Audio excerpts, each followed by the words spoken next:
Hello, everyone. This is Bill Apter, and I just finished taping an episode of Count It Out with Mike and Tyler, or Tyler and Mike. They're brilliant hosts. You've got to listen. You've got to see. Count It Out. Yeah, I endorse it. They've got the After Chat seal of approval.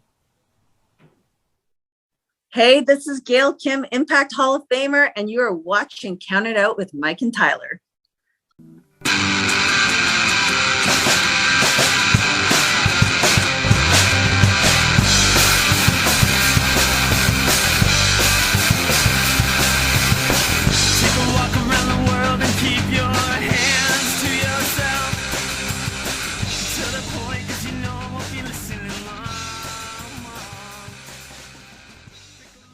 Well, we are live, pals, and welcome to an edition of Count It Out with Mike and Tyler, the Bill Apter sealed of approved Count It Out with Mike and Tyler, that I am so excited for. Mike, you don't get an introduction this week because I got to turn to the man that's joining us right now. One of my personal favorite professional wrestlers of all time. He's a former 5-time Ring of Honor Tag Team Champion, leader of the Age of the Fall, one of the best minds that this business has ever seen, including one of the creativeness behind the lists of Jericho. Of course, am talking about the Zombie Princess, Jimmy Jacobs. Jimmy, I'm so honored to have you join us, man. How are you doing today? I'm fantastic. How are you guys? We're doing great. Sitting over here, we got to thank you for sending me a little birthday cameo earlier in the week here. That's how we set all this up. I'm recovering from my birthday yesterday, so this is the best gift a guy could get, I guess. Happy birthday! Man, let's dive right into it. I would love to know where your love for professional wrestling came from. Just watching your career, you can see the passion that you have for what you do, but where did it all start? Yeah, I have one older brother, and he got into wrestling somehow. So I probably would have been about 5 or 6 when he was watching WWF and AWA. My first wrestling memory is of Mr. Perfect shooting a perfect game of pool. Yeah, nice. And so we just loved it growing up and continued to do so as we got a little bit older, only a little bit older. I mean, I started when I was real young. So yeah, that's right. You were about 15, 16, I think, when I was doing my research here. Yeah, 15. Yeah. I started hanging around wrestling. So my brother trained to be a wrestler. He was like 17, so I was 14. So I was 14 the first. Wow. I was 14 the first time I stepped foot in a wrestling ring. That's crazy. Who were some of like the early guys to kind of take you under your wing and kind of, after your training, like kind of help you on the road there and showing you the ways of getting booking? Look, where I trained, I didn't get trained well. I mean, who's going to train a 15-year-old who's actually more or less? So it was a lot of kind of the blind leading the blind. A lot of what I learned was just by doing it, right? It was just as soon as I got involved in it, I just went like head on, just any show, anywhere, anytime, any place, any amount of money. And so I learned so much just by doing. And, back where I started, when I started, there weren't a lot of guys that were, like it is now where, the guys where I started didn't have a lot of experience. In all of Michigan, even the guys that did have a lot of experience in Michigan, it's like, where did these guys come from? I don't know where, Hard Times Gene Austin came from. I don't know what his, what his background was, how much real experience a lot of these veterans, when I started, how much experience they actually had, so yeah, a lot of it was just learning by doing. And I still have a soft spot in my heart for that mindset where I can, where I'm at now, I can give guys advice, but the truth is, I don't know what's going to get you over. I don't know what's going to make you a star. That's for you to find out. That's your journey. The same way I can't tell you how to live. I can give you guidance on how to live, but ultimately, like, you have to figure out what works for you. And wrestling is very much the same way, in that there is no formula. There is nobody that actually knows, they can give guidance, but it's for each individual to figure out for themselves. Jimmy, one thing I couldn't find in my research, and I need to ask you about it just because of where you came up. You came up in the Michigan area, and the timeline, because you're about our age, so it makes sense. Did you have any involvement at all with Scott D'Amore and the Windsor area guys, or BSE, or like any of that stuff? No, Scott booked me probably a couple times when I was like 18, 19.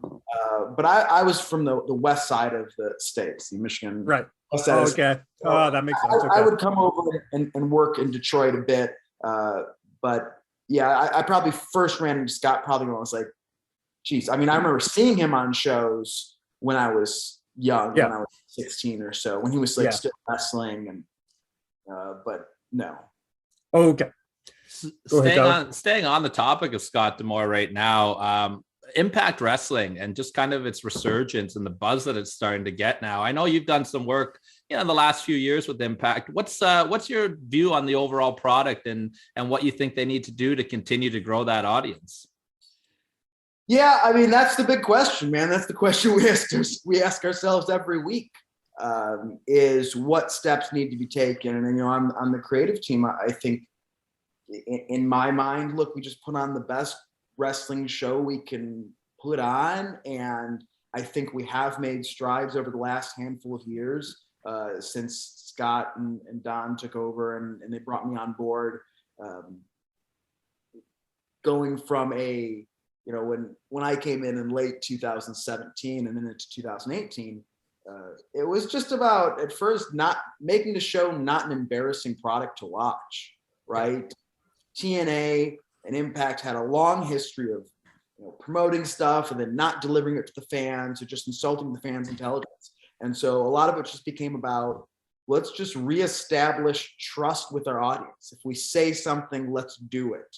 On our pay-per-views, let's give them finishes, things like that. And throughout the years, just trying to make the best product we can and get different people involved. And we've been fortunate to get some good players. As we lose, some of the other players we used to have, we get new players on the board, and that's the cycle of wrestling. So yeah, what do we need to do to go to that next level? I mean, who knows?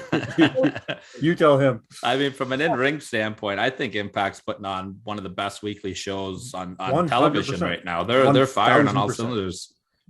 Thanks. Yeah, I mean, look, we've got great talent. I think the creative team is good, and I think we tell stories that don't insult your intelligence on a week-to-week basis. I think there's a continuation from any character week to week since I've got there that tells a fairly cohesive story.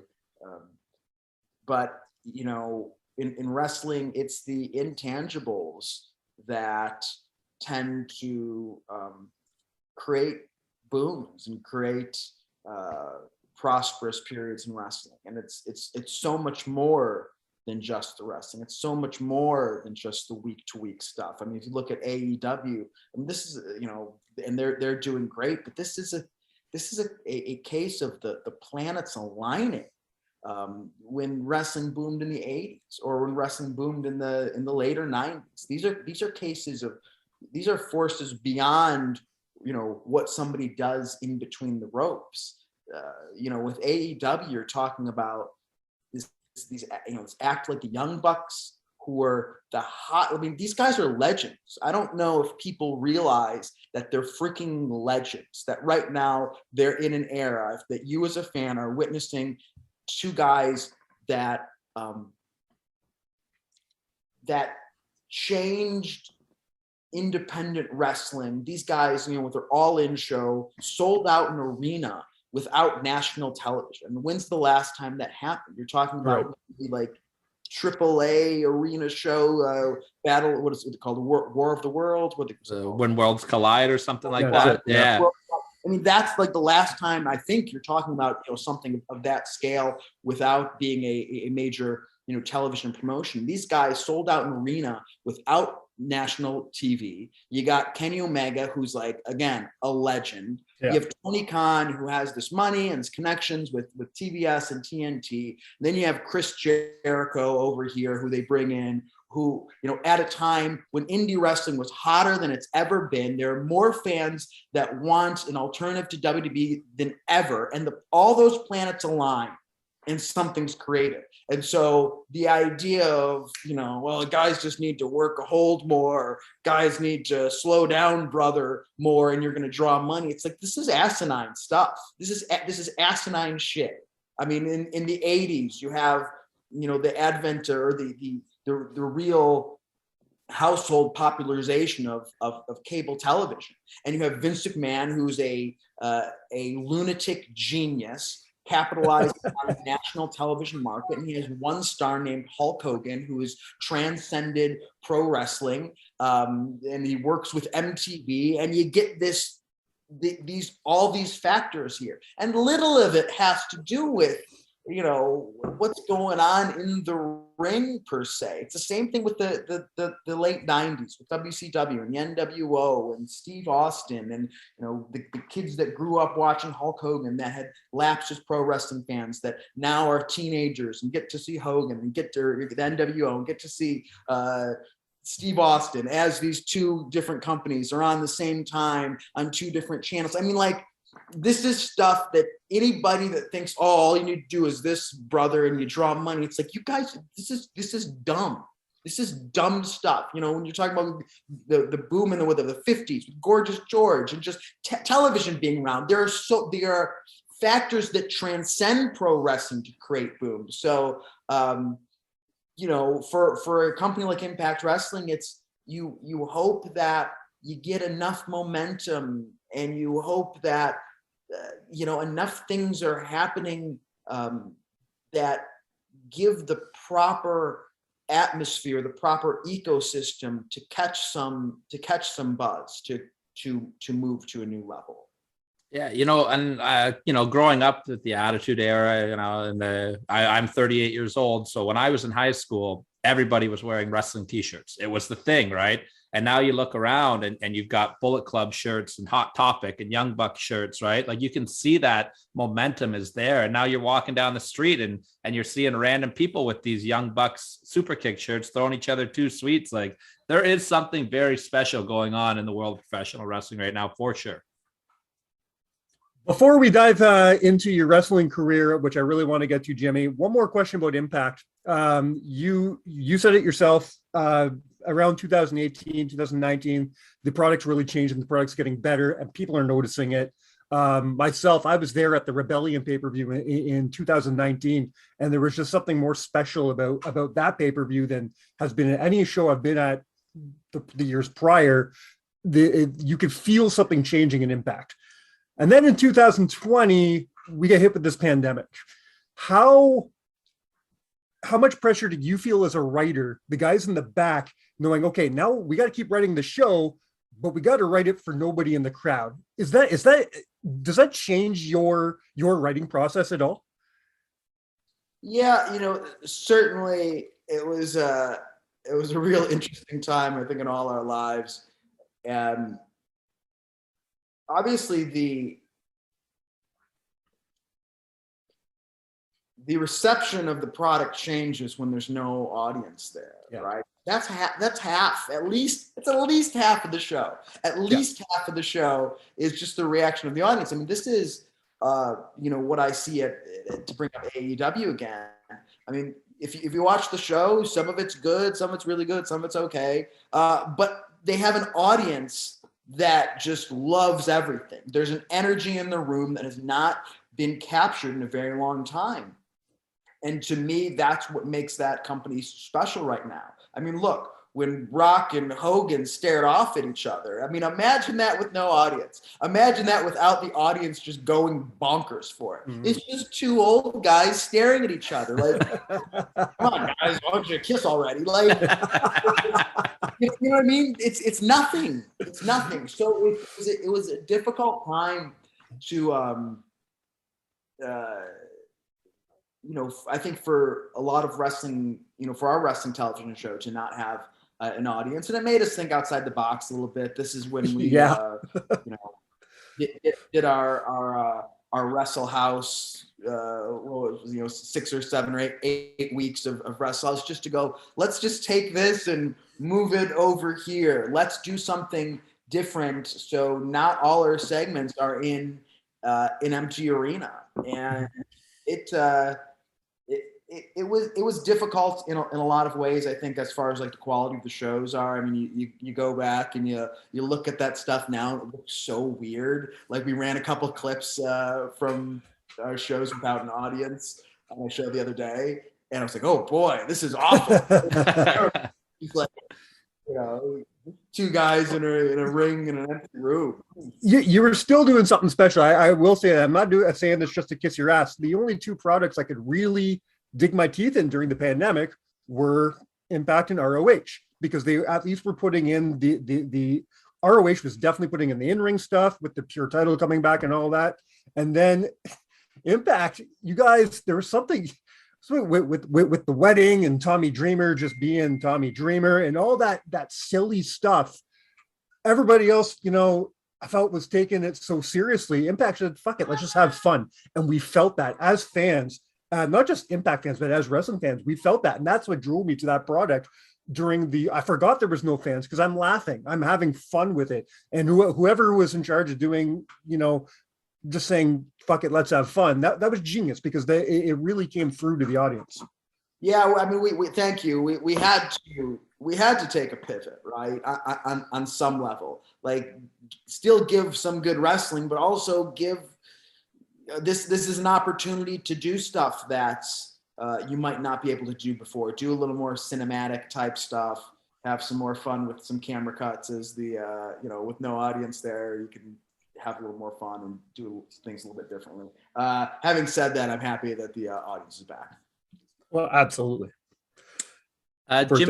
Jimmy, maybe I'd love to talk about your career a little bit here, specifically Ring of Honor right now. My 2 favorite time periods as a wrestling fan is Ring of Honor 2006 and onward, and the old Crockett days of the NWA. And you were such a big part of that Ring of Honor time period. How did you first get involved with Ring of Honor with Gabe and the boys?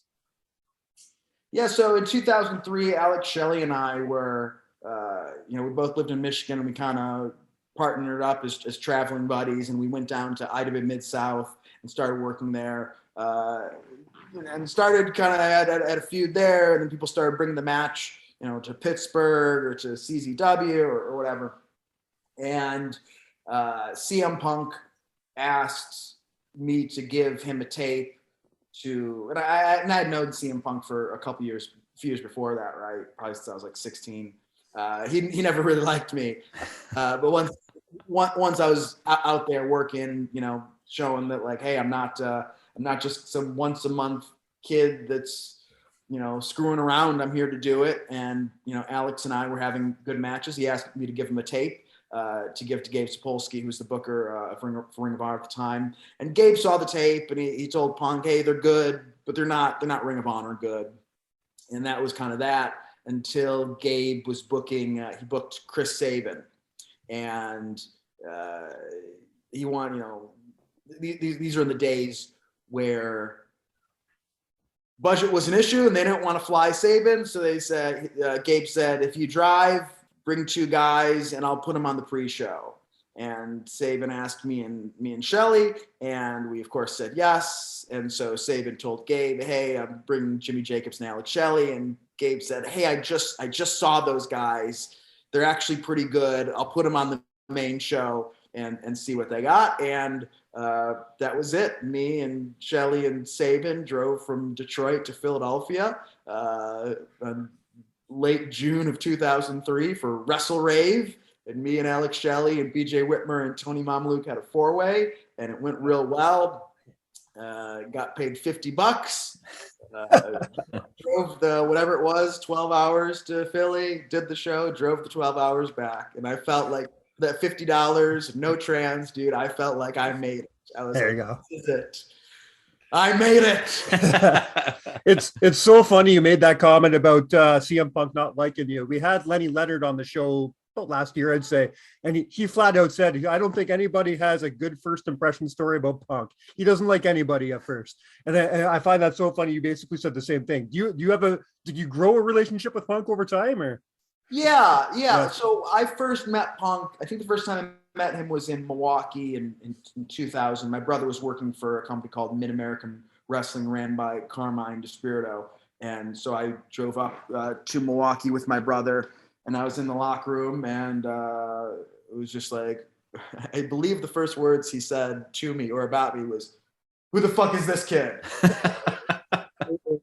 Why the fuck is this kid in the locker room? I was 16 at the time.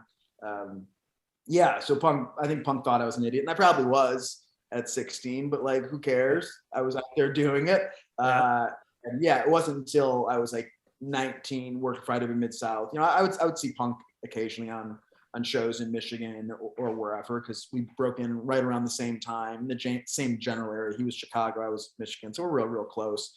But once he saw that I was out there doing it, he was the first to lend a hand. And if it weren't for Punk looking out for me and Shelly, I probably never would have gotten to Ring of Honor. I wouldn't be sitting here talking with you guys. So that's cool, man. Gabe Spikolski, I think one of the best bookers to do it over the last 20 years or so. Very famously, I've heard lots of interviews that he was known to have a bit of a temper and throw a little bit of fits, as you will. Did you ever, were you either on the receiving end of any of those, or get to witness any of Gabe's little freakouts? Yeah. His freakouts were great. The music wouldn't play or something. You go, fuck! Yeah, it was great. Yeah. Do you have a favorite one by chance that you can remember off the top of your head? I mean, the one I remember in my head, it was in Dayton, Ohio. It might have been like the first Dayton show ever. I don't even know what went wrong, but in the building in Dayton, like there's this big like arched window that like looks out into the city, and he looked like a freaking super villain who had just got floored, and he's looking out into the city. Fuck! With Gabe, when did you have a specific moment with Gabe where he kind of looked at you as something different than just coming in and working a four-way? Like, I know he paired you up with BJ pretty early, but when did Gabe kind of start to have faith in you and see the talent that you really were? Yeah, so he had given me different opportunities. I was doing well enough, and I was always like, I always got a reaction, right? I was doing the furry boots, so I would go huss, huss. The whole crowd would go huss, huss, huss. And so 2003, 2004, 2005, he didn't get me yet. And fair enough, right? But I always got reactions, so he kept kind of booking me, but it kind of run its course into 2006 when I started. He asked me to do an emo gimmick. And I go, all right, yeah, I can do an emo gimmick. So we start this like love storyline with me and Lacey. And one night I call him up, and I go, hey man, I'm dying here. Like, let me do, like, what do I gotta do? Let me do something. Let me figure out something here. We had just started this love storyline, this emo storyline. And he just like, he finally after almost 3 years of working for him, just let me have it. He just went like, hey man, we sell DVDs here, and we need matches that sell DVDs, and you don't have those kind of matches. I put the tag team titles on you. You didn't get that over. Well, what do you want? And I said, well, let me do something. Let me make some sort of video. I'll make some sort of, poem for Lacey or a song or something. Let me send it to you. And he goes, all right, yeah, whatever. Well, he's like, we're going to do you and BJ in Detroit. We'll see how it goes. But I mean, it was really kind of do or die time for me. And so that's when I made the Ballad of Lacey. And if anybody hasn't seen the Ballad of Lacey, they can go YouTube and look at the Ballad of Lacey. It's incredible. My buddy and I wrote the song, and my other buddy and I made this music video. And I sent him the music video. This is I mean, like I literally sent him a tape. Yeah, this is back in those days. You can't just say, yeah, here you go, email, right? Yeah. That technology wasn't available to everybody. So I literally sent him the tape. And I remember like it took him like a little longer than I would like. The tape got there, but it had been like a couple weeks and he hadn't gotten back to me. I go, oh, he must have hated it. But in my head, I was like, this is brilliant. I thought this is the thing. This is the thing that's going to take me away from doing the furry boots and people yelling huss at me. This is the thing that's going to bring me up to the next level. And after a couple of weeks, he hadn't responded. And I go, well, he must have hated it. Whatever, this is it. And one day I'm at home and he calls me up. He goes, Jimmy, I just saw the video and it's the greatest thing I've ever seen in my life. And he started booking me for like the East Coast shows, which he hadn't been booking me on for a while before. Like I was just doing like the Midwest shows. I think that was the moment when he saw the Ballad of Lacey. He saw the potential in Jimmy Jacobs. It wasn't just a cute gimmick with the furry boots, that there was something deeper behind me. Yeah. As a performer too, and from your creativeness, like you came up with that, you wrote it. How does it feel when you're standing in the middle of the ring and you've got all the fans, waving their arms and singing with you? Like that's got to feel great for you, right? It was great. Yeah. What a fun time, and it's a little difficult because I look back and I go, boy, I wish I had appreciated those moments more, because you're just so in it. You're so wrapped up into your world that you don't take time to go, this is cool. What a cool time in my life to be 22 years old and sort of on the brink of something. And, this will never happen in my life again. I'll never be this young, having this sort of like upward momentum of, attacking the world. And it was such a cool time in my life. And you and BJ were having killer matches at the time. And I got to ask you about the famous power bomb spot. That was one of the scariest things I think I've ever seen in my entire life. Like I don't even know how to ask a question about it, but like, how were you after that? Were the injuries severe? That made a moment that has lasted in Ring of Honor history. Yeah. It's funny that the gif of that pops up like once in a while. And I still see some people go, oh, they're so stupid that, why would he power bomb him, off the top rope like that to the floor? It's like, that was an accident. Nobody wanted that to happen. Nobody wanted that to happen. We had done this spot literally every other time we worked together. I think almost every other time we worked together. It was the old Easy Money Kid Cash spot. Yeah. Up for the power bomb and run into the ring. We've probably done it maybe four other times. We did it in on a Ring of Honor show, me and Delirious against him and Dan Moff, like in February or something of 05. So we had done that spot on Ring of Honor a year before that. So it was a slip, and you can see it. His foot is standing on the turnbuckle, not the turnbuckle pad, but the turnbuckle, and there's a padding. There's like a cover over it. Right, like a cloth cover, and so when he picks me up, the cover rolls and he slips backwards. And yeah, I was fine. I had no idea what was happening. If you watch it in slow motion, I'm still trying to give him a Hurricane Rana. Like I don't know we're falling backwards. Like I'm still, thank God he had the presence of mind to throw me forwards, and my head hit the top rope, middle rope, bottom rope, and apron. But to me, we were up and then we were down. I was fine. He, I think, fractured his ankle or broke his ankle. I was fine. I didn't know how bad it looked until I saw the tape of it. And then I was like, oh my God, I almost died. That was really, really, really, that could have gone really poorly. And at the time, we both fall out on the floor and we're down there. And my instinct is to go, well, let's end the match. Like, this is it. We're both down. Call it no contest. But I didn't have the spot on the card or the relationship with the office to make that call at that point. Like we in my mind, it's like, well, we should just lay here and die, and we'll pick it up next time. But also, it's like the booker told me I've got to go in there and lose with a clothesline. So that's what we're gonna do. Of course, hindsight's 2020. But we still finished the match, and it turned out to be the thing that really catapulted that feud and that story onwards. So When Tyler and I first met, one of the things we found out we had in common right away was our love and appreciation for Steve Corino. We're both big Steve Corino fans. And right after talking about Steve Corino, of course, we started talking about Scum, one of our favorite eras of ROH, hands down. So we got to ask you, Jimmy, how did you get hooked up with Steve Corino? Whose idea was Scum? How did this all come around? Because there was something really special about this group of you, Corino, and Steve. Yeah, I mean, this is when I came back into Ring of Honor in 2011, and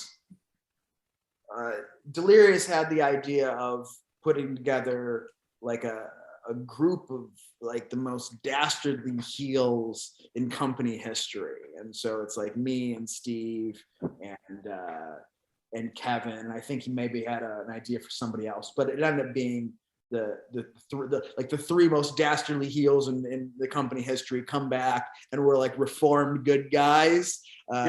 He called it like Wrestling Rehab or something was the working title of the storyline. And it was good to be back. I mean, working with Kevin at that time, like, it's so funny, man. When I came back in 2011, you know, it was Steve brings me back, and then a couple months later, Kevin comes back. Right. And I thought that like me and Kevin were like on the same level, right? I thought we were kind of like the same level of star in Ring of Honor. When Kevin came back in New York City at the Hammerstein Ballroom, I was like, holy shit. Right. No, we're not on the same level. Holy crap. Yeah. Like just the eruption of that room. And I go, oh, this guy is special. Yeah. This guy is something else. So it was great working with Kevin and Steve. Those are both great guys. You know, Kevin's one of my closest friends to this day, and he's a very special performer. Now, by this time in your career, I mean, you're far from a rookie. You're seasoned. You're in there. You know a lot. You're established, but you're working with Steve Corino, who is at this point, like he's coming towards the end of his career. He's in my mind, anyways, he's a goddamn legend at this point in his career. They say you never stop learning, even in this part, 2011. Do you feel like you were still like was it like sitting under a learning tree with Steve? Well, look, I'm a big Steve Corino fan, and I was when I was a youngster, whatever, 13, 14, watching ECW stuff, which I told him, and he's like, that just makes me feel old. Which I didn't realize, but that's true. When someone says like, hey, I was a fan of yours when I was a kid, like just makes you feel old. But I don't, it was collaborative, but a lot of it was, I don't know, a lot of it was Kevin's brainchild. I sort of, Kevin has a very clear view of what he wants and what he likes. And I was just sort of, how do you say this? Like the Age of the Fall and the Lacey stuff was very like collaborative with Gabe, and I was at the forefront of that creatively a lot. Scum was a little bit different. I was a bit more in the passenger seat during that time. You guys did a lot of work with Jim Cornette at that time, and I know Jim was kind of backstage helping out Delirious with the booking as well. What was it like working with Jim? Did you guys get along well? Was there any tension there? Or? I always liked Jim. My biggest criticism of Jim's was just his criticism of guys that I thought were really good. Guys like Kevin and Jericho and the Young Bucks. And that's only been my ever sort of, if I have a criticism of Jim, I thought Jim was really smart. Jim is like, his wrestling psychology, his wrestling aptitude is, it's genius level. I just think there's a bit of a, I don't know if it's a blind spot in some of these guys that are, their work and success, I think, speaks for itself. Their connection with the audience speaks for itself. And maybe Jim's just way smarter than me and he sees something I don't see. But when I see someone that's over, I go, well, what else is there? all the psychology and all the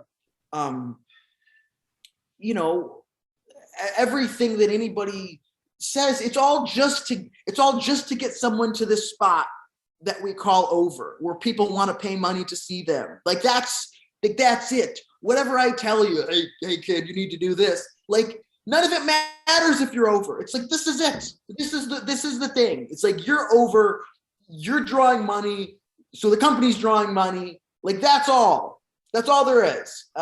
So, but I always liked Jim. I thought Jim was extremely smart, and I always loved hearing him lay things out and hearing his psychology behind it. It's impeccable.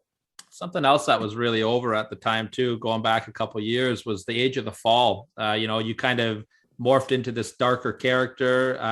You know, you had Lacey kind of following you at this point now, which I thought was really cool. How hands-on were you with getting guys in that group as well? Were you very creative with that, or was that Gabe saying, you're with Tyler, you're with Necro, and do what you got to do?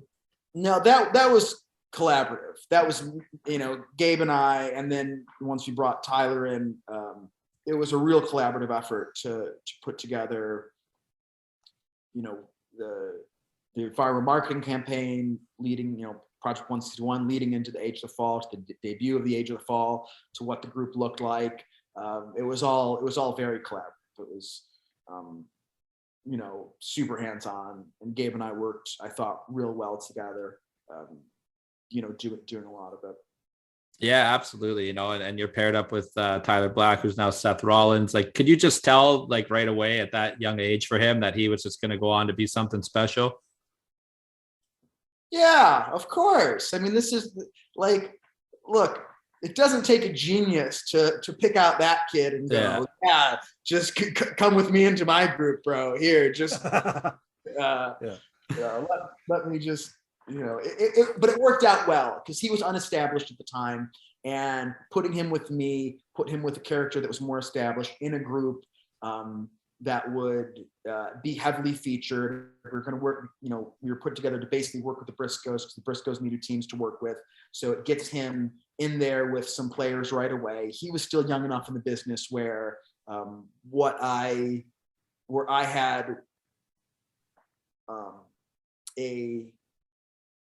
a role there, right? I had a role both in cutting promos and in, you know, putting together things and psychology, things like that, where he benefited by being with me. But he would have gotten the success he got anyway.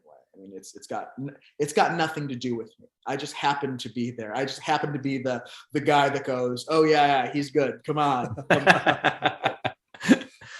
I have a question about you and Tyler in the future, but for now, I want to stick with Age of the Fall. I got to ask about you and the Briscoes.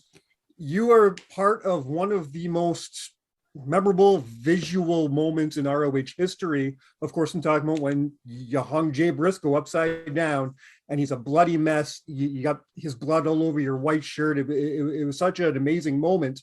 How much of that was planned? How much of that was just you know, just kind of happened in the moment? Did you catch any heat for it because it was kind of controversial at the time?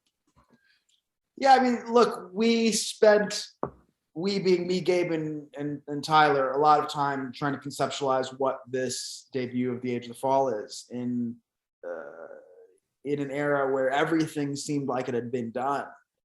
What do you do? What sort of debut can you have? And I think it was Gabe's idea to hang. I think, and then, yeah, you know, I put on the white and he was bleeding. You know, it's interesting because it's one of the most memorable moments of my career, but it's also this moment I just like absolutely cringe at because I didn't know what it was at the time, right? Right. Yeah. In my head, we had just done this viral marketing thing, and now people need all these answers. And so I think this is my time for a 5-minute soliloquy. And looking back at it, I go, if I could do it again, I would have just stood there. It's like, why am I talking? Why am I cutting a promo?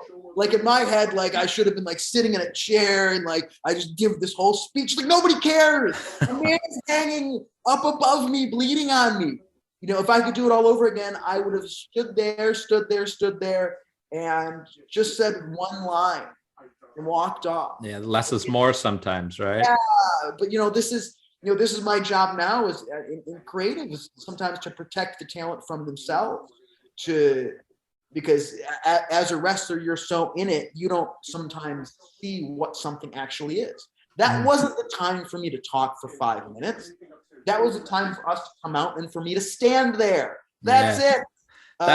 That's kind of reminds me of like the Roman Reigns promo that he cut the night after he beat The Undertaker at WrestleMania, right? He just stood out there and soaked the booze in and just said one line and left. And it was incredible. Yeah. But my head didn't work like that at that point. And so it's a real, it's a cool thing, but it's also like a weird, regretful, but learning experience thing as well. Yeah, it was awesome. After the part that I don't like about it, it's freaking awesome. We're all our own harshest critics too, though, right? Something that I found really cool that you got to do is you did some work with the WWE around this time with Eddie Guerrero. How cool was it being in there with Eddie? What do you remember about the angle? I know he was doing his stuff with Rey Mysterio at the time. What are kind of your memories about that time period? Yeah, man, that was awesome. I mean, I was 21. I was coming up on the indies at that point, where I was like IWA South champion. I was Ring of Honor tag team champion. So I'm like, the momentum in my career is I'm 21. I'm starting to turn into a young man, but a man nonetheless. Before I was like a teenager. And my work had kind of turned a corner from, it turned a corner in 2005 as well. And so I was at a WWE event, just hanging out. It was in Reading, Pennsylvania. I was staying in Reading for like a week. And I was buddies with Paul London. And so he said, hey, just come to the show and hang out. And so I was just there. And they needed somebody to work with. Eddie Guerrero and Jimmy Yang had seen me work at Ring of Honor before. And he goes, oh, yeah, that kid over here, he can sell. And so they bring me over and they go, all right, take out your earrings, take off your nail polish. It's you and Eddie tonight. And look, at 21, I'd already been in business for like 6 years. So I knew nothing happens till it happens. So when they say, hey, it's you and Eddie tonight, like there's a part of me that goes, oh man, awesome. There's another part of me that goes, yeah, until I'm out there, it doesn't mean anything. Yeah. So I go into the makeup room to get a nail polish remover, and Eddie walks in there. And I go, hey man, I'm Chris, and I think we're supposed to work together tonight.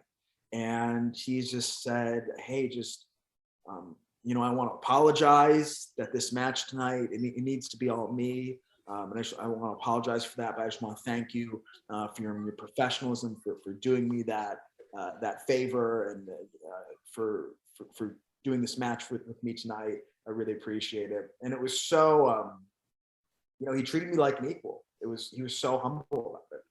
And it was a lesson that stuck with me for my whole career. And I'm not saying I always lived that out, but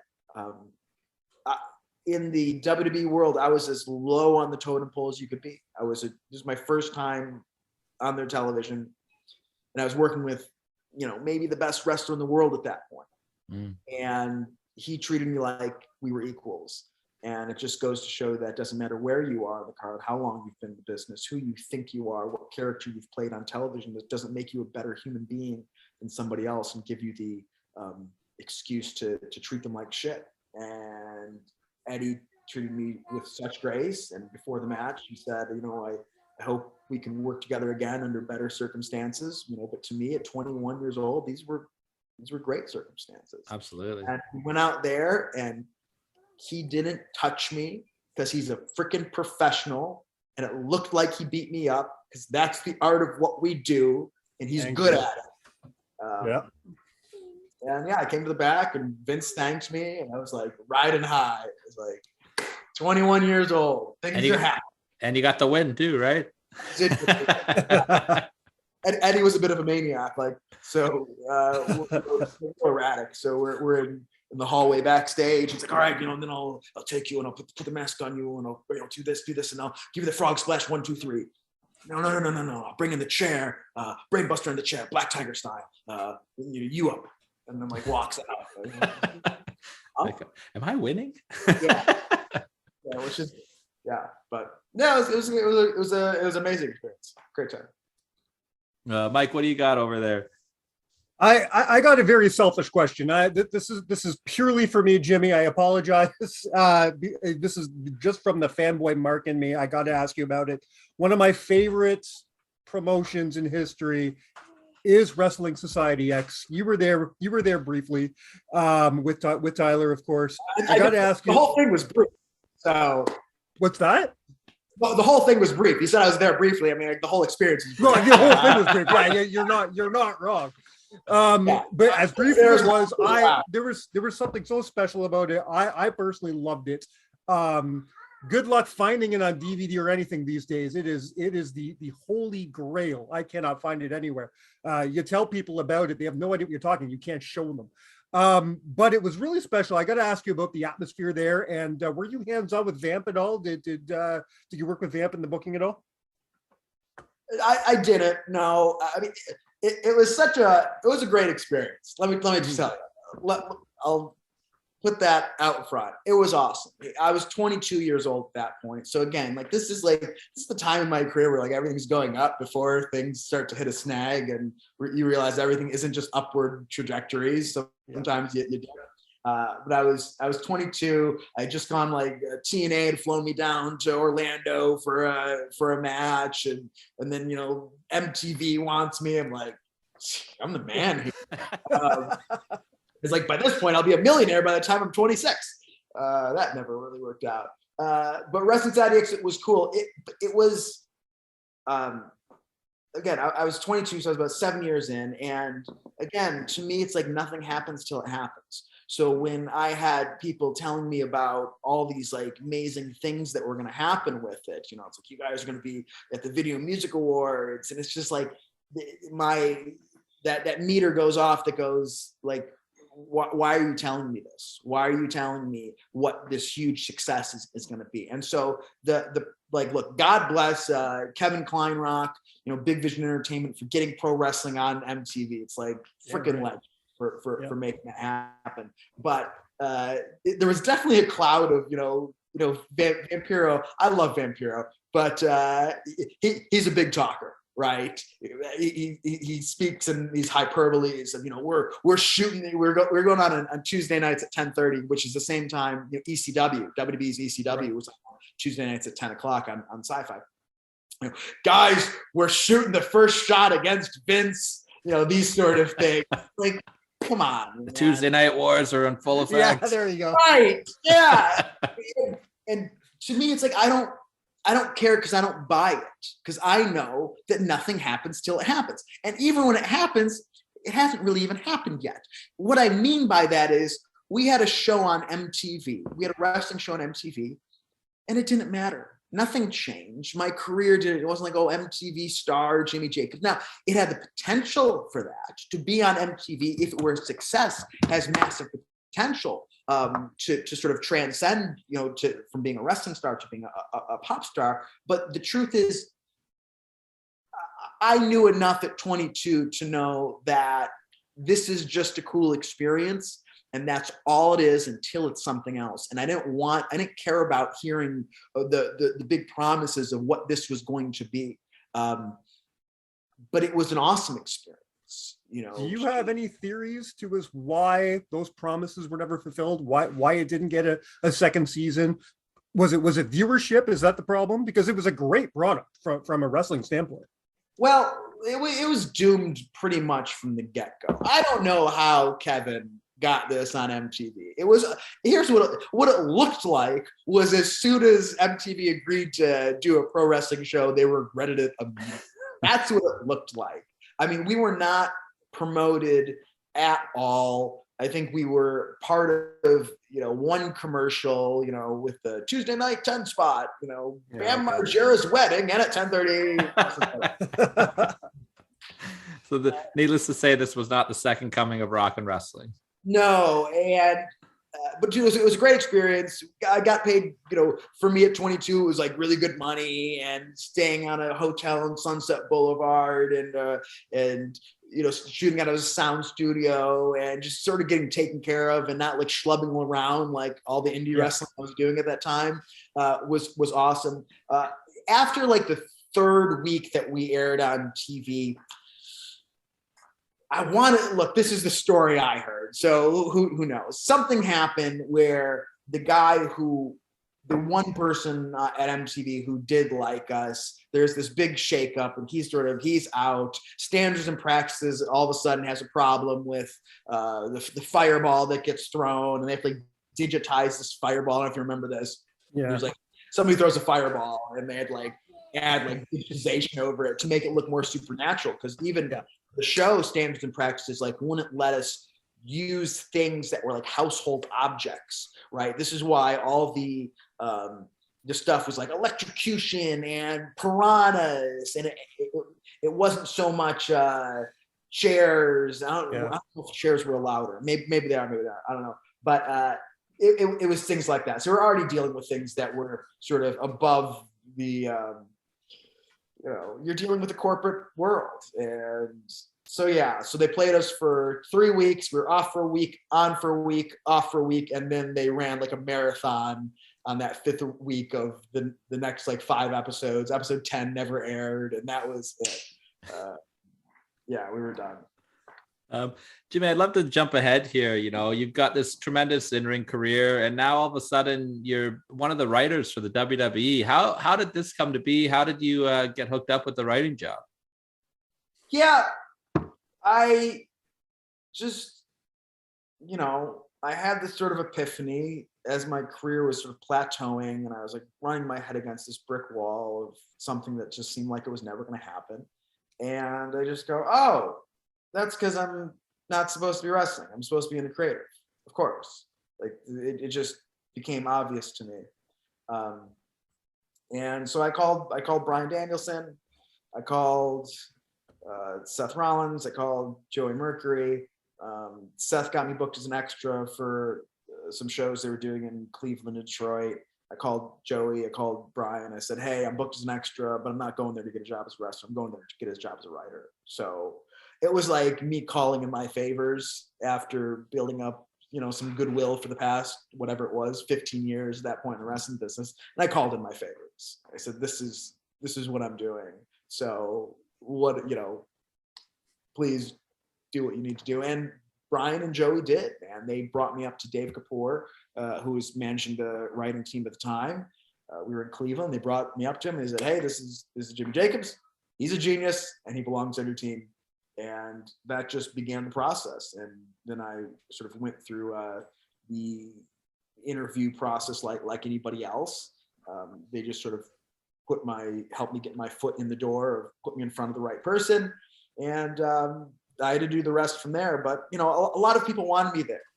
I wasn't ever going to be there as a wrestler. I was never I never was in good enough shape, I think, never took care of myself enough and I was never good enough in the ring to, I think, be a WWE performer. But a lot of people wanted me there, and I was clearly an asset to have around. So between Bryan and Joey and Seth and Road Dogg and just, freaking at that point, a ton of people just wanted me around. Right. And that's not to brag about myself. It's just to say I'd been around long enough, and I had enough of a reputation. People knew I was a smart guy, and I had an aptitude for wrestling, and I would be an asset to the team. That's what I'm saying. So the big heavy hitting question I got to ask you, you worked around Vince McMahon, you worked around Gabe Spokowski. Who threw the better tantrums?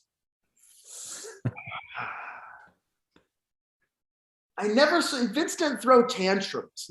He didn't like lose his cool, more or less. I don't know if I ever saw Vince like, Vince would go, God damn, like that. I mean, Vince was a psychopath. Don't get me wrong, like full on, like crazy person. Legend. Vince McMahon's a legend. Like everything I say about him was with the utmost love, because he's a freaking legend, but an absolute lunatic.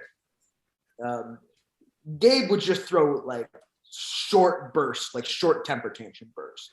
Vince was more like a petulant child when he was upset. It was like if Vince was upset, it was like that was your day. Your day was with like a bothered Vince, where you could say nothing right and do nothing right. That Vince was difficult to be around. You know, and famously, of course, you and Chris Jericho, Kevin Steen, Kevin Owens, you guys all worked really closely together. The list of Jericho, so over. How much input did you have on that? And what's it like working with a superstar like Chris Jericho? You know, he's one of the best of all time. He's been successful everywhere he's gone. Is there like a pressure that he puts on the people around him to work with him as well? Chris was great. Yeah, for sure. Yes. Chris didn't know me. He you know, he knew that I knew people and I was friends with people. That didn't matter to Chris. Like, that didn't matter to him. Chris is a high level performer. He didn't care. He wanted the best. He wanted his stuff to be the best. And if I got in the way of that, I'm not for him. I remember when I first worked with him, you know, the first couple things he and I did, I want to say it was like a Ms. TV or something. Maybe it was in Kansas City, I want to say. I don't know. And I was so concerned about the time because we've got 14 minutes for the segment. He keeps wanting to add stuff. And I just like keep kind of like fighting him, going like, that's fine. We just need to take out other stuff. And I was just getting in the way of his creative process. And I saw that a lot in WWE, because as a writer, it's like your job isn't necessarily to make the best segment possible. It's like you have certain confinements, you have certain constraints. And I mean, there are times you're just, as a writer, you're just saying, no, you can't do that. No, Vince will be mad if we do that. No, you can't do that. And it's just your job to be this party pooper. It sucks sometimes. And I hated feeling that way. I hated feeling like it was my job to make things worse. And sometimes it was. Sometimes it was my job to make things worse. And one of the first times I worked with Chris, it was like that. And he took the script and he threw it, he crumpled up and he threw it. He's like, I don't give a damn. I don't give a damn what's in here. You know, I don't give a damn. It's like, and after that, I didn't want to work with him ever again. I was like, this is too much. But I see that now. I was in his way. Like, this guy's one of the best of all times, and this freaking writer is just going, oh, hey, what about your time? It's like, shut the fuck up. Like, do you want to make great TV or don't you? Do you want this to be great or not? Are you going to be a part of the process of helping me make Chris Jericho the greatest thing I can make him or not? And so I got on board with that. And once Chris saw that I was on board, and my ideas would help him and not hinder him, we started to get along real well. Once, you know, the gift to Jericho, drink it in, man. Once then the list of Jericho, like it was off to the races. He and I worked awesome together. That was by far the most fun I had in WWE was me and him and Kevin. Like right before Vince kind of got his hands in it, like once it started to get over and then they started working with Roman, like Vince had to, because it's Roman, right? So Vince has to be in on it more. But when we were sort of flying under that radar before they started working with Roman, like, dude, it was so much fun. Like we had a blast. What's the creative process like behind that? Is that just you guys, you know, sitting around and bouncing ideas off the wall? Is that you coming to them with ideas? How did that work for you guys? Well, look, it's somewhat entangled into the creative process of Raw and SmackDown, right? Which is, you know, whatever. The writing team pitches stuff to Vince on, you know, an outline for a show for Raw on, let's say, Wednesday, and Thursday we make more of the show. Friday we write it all up, so Saturday Vince can see it, so Sunday it can be sent out. And so something is already in the can. Something's already on paper on the Sunday, and that's when I call or pass it along to Chris and go, hey, this is what we have in mind. And Chris will either be like, I freaking hate this or I love this. Whatever is written in the script would have been something that I would have wrote. I didn't necessarily come up with the idea of what the segment is going to be, but it would be, if it's a promo, like I would have written the promo. And sometimes he loved it and sometimes he didn't. And so come Monday, we would get together and try to change it or modify it or work on it to make it work for everybody. And sometimes Vince would go for those changes, sometimes he wouldn't. We had a bit of leeway for a while though. But sometimes here's the thing, when Vince says it's this, you go, well, it's this. But yeah, it was awesome working with him, and we had a lot of fun. That'd be cool working with Kevin again in that capacity too. You guys have that history in Ring of Honor. He's one of your best friends, right? Like that's just got to be a fun time. Absolutely. I mean, it was great. I mean, that's what the thing I miss about WWE is just being around Kevin and Sammy. That's really we hang out every week, and it was awesome. And it was, it was just like the old days, except everybody's making money now. What was your relationship like with Triple H? I didn't have much relationship with Triple H. I think when I first came on the writing team, I think he would have known who I am because he knows who all those guys are. And I think how do you say this? I think he had more respect for me when I first. And look, this might just be in my head, right? This is just this might just all be in my head. I think he had more respect for me when I first got there. That I was like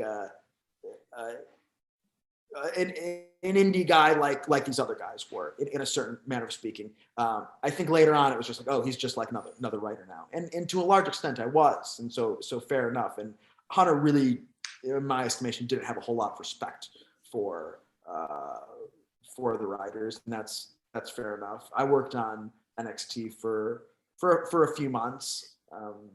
I think Hunter, look, what he did with NXT is can't be understated. He had a great vision for it. He saw that vision forward. And I liked Hunter. I liked Vince was a crazy man, right? Vince, half the job working for Vince was just learning how to talk to Vince, like learning how to pitch something to him. Like Hunter was a dude. You could talk to Hunter like I'm talking to you guys. I can go, wow, what if we do something like this? What if this guy comes out and this?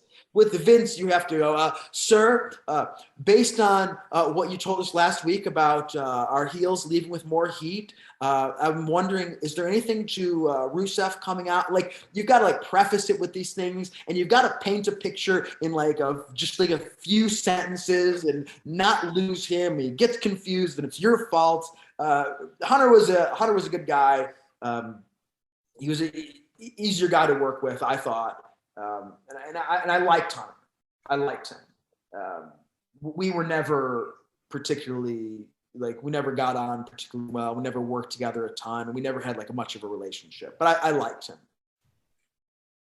After being in the business for nearly 25 years, multiple promotions, multiple jobs, I've got to ask, after all that, are you still a wrestling fan? Are you still able to sit down, watch a product that's not your own? Do you watch old stuff? Do you sit down and watch WWE? Do you sit down and watch AEW? Is there anything? Do you still consider yourself a fan, or is that just your job? It's more just my job now. Yeah. I mean, look, every once in a while, I'll see something. I'll go, oh, look at that. Look at those guys. Look at what they're doing. Every once in a while, I'll talk about it, or I'll see something, or someone will go, hey, you have to check this out. I'm not searching it out, but sometimes you go, hey, check this out. And there's a part of me that wakes up, that's dormant inside of me, that wakes up. And goes, oh yeah, that's awesome. Look at that. Look at,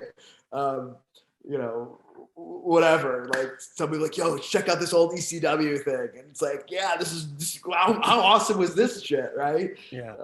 So yeah, it's still in there, but it's more my job now than anything else. I think it's like that with any profession. I mean, I have a buddy who's a guitar tech, travels all over the world with these great bands. When he gets home, he's home for 2 weeks. The last thing he wants to do is pick up his guitar. And I'll ask him, I said, do you still love the guitar? He goes, yeah, but in a different way, because it's my job. So, and the same thing with Tyler and I, we're both in the restaurant business. Guess what we don't want to do on our day off? I used to love cooking. last thing I want to do on my day off, I'm getting Uber Eats, man. You know what I mean? So that's why I asked the question, because it's such an interesting thing to me. I still hear, I'll hear some people, especially the guys on the indies, be like, oh yeah, I still love it. It's still in my blood and stuff like that. And I have to ask, like, are these people being honest? Or because I think people are almost ashamed to say, yeah, I'm a fan, but it's my job, so I don't want to watch it on my day off. I think it's very, it's more honest to get the answer that you said, to be like, yeah, listen, I've been doing this for 25 years. On my day off, I'm not sitting down on Wednesday night and watching AEW. Yeah, and look, for people that still love it like that, I mean, bless you. I mean, really. I mean, I was like that for so many years. Right. And just at a certain point, my relationship with this changed. But that sort of passion is what drives greatness. I mean, it really is that sort of love, that sort of dedication. But at this point in my life, I like balance a little more. I like, for my 20s and early 30s, it was all about like dumping everything, putting all the chips that I had onto one thing. And going, this is what I care about. This is what I love. This is what I eat. This is what I breathe. Ah. And now at 38, I go, yeah, this is great. Love wrestling. It'll always have a special place in my heart. It's still, it pays my bills. And I am fans of people. I'm fans of the work they put in and what they do and their creativity. I'm still, you get the right thing in front of me. I go, yeah, this is awesome. Wrestling's great. But I have other things I love now, and I have other ways to keep my life in balance that are better for me, for Chris. Maybe not as good for what Jimmy Jacobs is doing, but better for me as a human being. And so that's where I'm at with my life. That's great to hear. Well, and now you're going to be too busy with your chicken coop or goat domicile or whatever you got your back there. Yeah. You see that? It is a goat domicile. I just place. So that's awesome. This is the new venture. Going out in the middle of nowhere on my I got a 7-acre property here, just like just moved out. Oh, that's fantastic. And you got to enjoy that, man. You've worked hard over your career. Now it's time to sit back and enjoy the labors of your work, right? I do have a question for you. I want to kind of go back to something that you said a little bit earlier when working with Chris, and he asked you, are you trying to make this good or are you trying to work against it? And you said, you felt like you were making the product not as good as it could be sometimes. Is that something that bothered you? Did that happen a lot with you? Like, were you feeling that you couldn't give what you wanted in that writing position? Yeah, I mean, look, Chris didn't ask me that. That's the impression. It's like, are you going to be on the team that makes things better or not? Right? That's the attitude. That's the embodiment.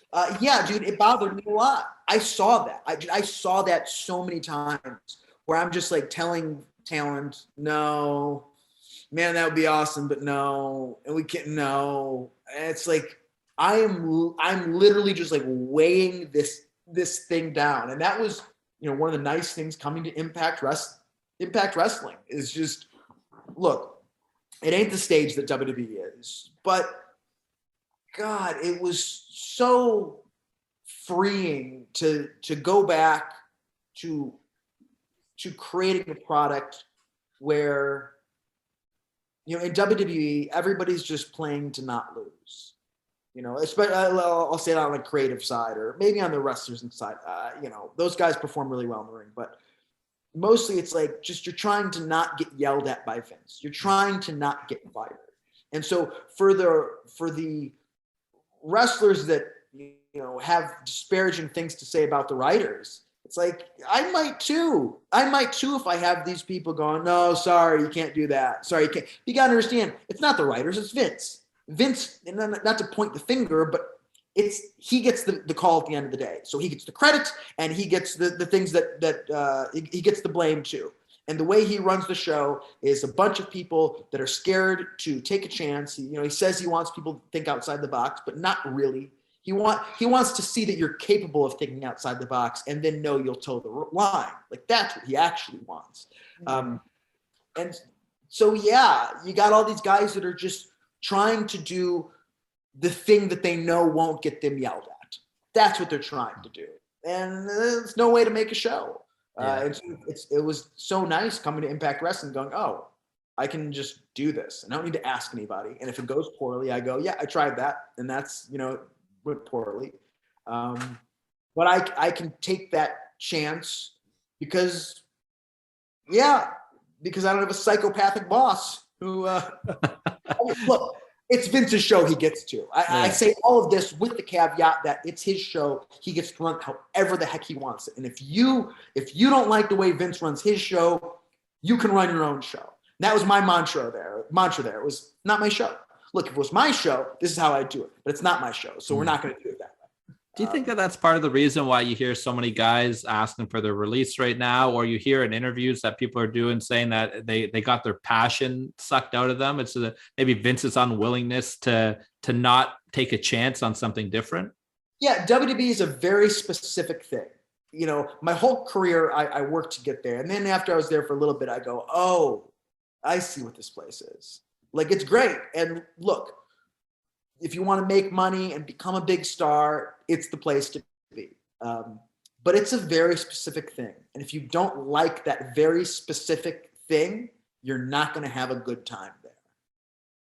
That's fair. And of course, I've got to ask you about the world famous selfie that blew up the internet there. Were you surprised by the fallout from that? Like that, to me, it seems a little harsh that they decided that was the reason that they're like, okay, you got to go. Like, you're just visiting your friends. Like, well, I mean, look, I knew that people would not be happy if I posted that picture. Like I was well aware of that. Did I think I was going to get fired over it? No. But it was fine that I did. I was at that point there. Like I was, it was a blessing when it happened. It really was. I was at the point where I felt so confined. I'm not pointing fingers and blaming WWE or blaming anybody.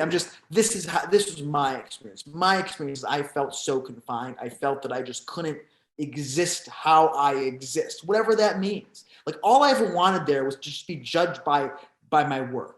That's it. That's all I ever wanted to do. Is just be judged by my work. Like leave my freaking hair alone, or the color of my tie, or what the way I talk with my hands. God, he's like a Nakamura of the writing team. Look at how I just like leave me alone. Let me be whatever it is I am. Is that eccentric sometimes? Yeah, maybe. Fine. If that's what you want to think it is, fine. But yeah, so I kind of acted out like a child. I mean, I don't think there's any other way to put it. Like I just was like, oh, I know people probably won't be happy. I didn't know how unhappy they would be about it. They being Triple H, and I assumedly Vince in the end of things. Although I don't know exactly how my firing went down behind the scenes, but yeah, they had every right to fire me, and I'm glad they did. It was a relief when it happened. I was like, almost sounds like a suicide by cop thing, right? You knew what you were doing. To me, it was like, it's over. It's over. It's over. Great. Like the ride's over. Thank you. Like I don't have to worry about getting off the ride anymore. I don't have to worry about how I'm going to leave, how long I'm going to be here. I mean, look, I'd probably still, if I hadn't got fired, I'd probably still be there. I'd still be there, just like miserable as shit. And what a great way to get fired, like running angle with the hottest act outside of WWE. Like it helped me out for about 15 minutes on the indies, and it was fun. It was that 2 or 3 months after I got fired, it was like the most fun of my career ever. Yeah. That's awesome. I'll let Tyler ask the last couple of questions. I'm going to ask my last question now. Coming towards Slammiversary, which is personally one of the most anticipated pay-per-views for me personally. I'm a big fan of what Impact's doing right now with the 20th anniversary. I think this is going to be a huge show. We're going to be talking to Gail Kim later today, actually, about how big this show is. So we're really looking forward to it. As as a couple Canadians, we're really excited to see Josh and Eric in the main event. That's big for us. But as ROH fans, we're both really excited to see the Machine Guns and Kaz get together and do this thing against Honor No More. Being that you basically came up with the Machine Guns, how cool is it for you to be there and see Shelly and Sabin and even Kaz and all these guys go into this big pay-per-view for the 20th anniversary and do what they're doing? Must be a lot of fun. Man, it's awesome. It's awesome being there with Sabin and Shelly in general. You know, when I was still doing like backstage interviewing, we did one in-ring interview where I interviewed them. This is like back when we had no fans, and it was like the three of us were there, just them like interviewing them in the ring. It was nice, right? It's nice to see like, oh, here we are 20 some years later, and we're doing it and we're having fun doing it. So it'll be great to see them. You know, God, they just had this match last night, the Kaz and Machine Guns with Eddie and Bennett and Taven. I thought was incredible. Like Alex Shelley's. I'll be watching that later today. Alex Shelley is one of the best professional wrestlers. Just one of the best. 100%. A trendsetter of a generation, and it's awesome to see him at whatever 39 years old. He's in the prime of his career. It's awesome to see. Well, Jimmy, you've been great with your time, and I've just got two quick questions I want to ask you before we let you go here. It just seems like to me, just after talking to you the last hour or so, that you're just in this place of happiness and you know, having fun in the business again. You're picking spots. It doesn't look like you're working all the time, but when you do work, it's in fun environments. What was it like doing some shows for GCW? Yeah, I'll say, man, the emo night or emo fight that we did last year, that was super fun. It was fun to, you know, whatever. I went out there, had like a 6-minute match, and Lacey comes out at the end, and I sing her the bell to Lacey. I mean, yeah, it's fun. It's fun to step into a costume once in a while and play pretend. Having worked with Vince and Gabe and all those other guys, was it kind of weird work with Brett? Because he's not like any other promoter, right? Look, I barely know Brett. He brought me in for a couple shows. Yeah, he and I, our paths have crossed a little bit. Obviously, whatever he's doing is working. I mean, he's got something, even if it's just like a finger on the pulse of what is good and what is cool. He certainly created rapport with his audience. I got to give Brett a ton of credit. Absolutely, because he's doing something that's working, which is hard. It's hard to do something in wrestling that works. So he's doing it. God bless him.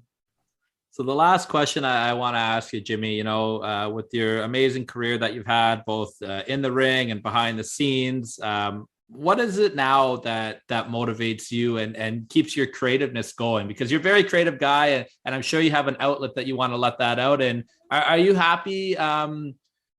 It doesn't even have to be inside the wrestling business, but like, just what are you working on now that lets that outlet out for you creatively?